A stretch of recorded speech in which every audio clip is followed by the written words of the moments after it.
begin ons sing saam met Gesang 164, eerste en die tweede strofes. Ons is almal hier tesaam vergader in sy naam verheerlik hom. Voor die dood was hy getrou, en daardeur is ons nou sy eiendom. Kom ons leef soos wat hy vra, en leer om te verdra en liefde na te streef. Loof hom, Christus, die Heer. Ons is almal hier tesaam verenig in sy naam verheerlik hom. Met ons hart en mond en hand, ons kragte en verstand, kom loof ons hom. Hou ons lewe deur die Gees, laat ons u kinders wees en u bo alles eer, Jesus Christus die Heer.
Broeders en susters, ons sê welkom aan Dominee ons nota op ons preekstoel.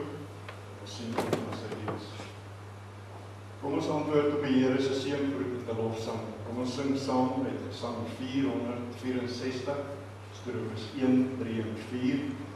464, strofes 1, 3 en 4 en ek lees vir die strofe 1.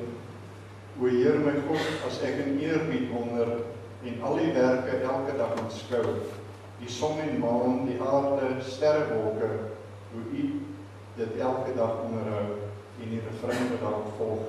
Gesang 464, strofes 1, 3 en 4.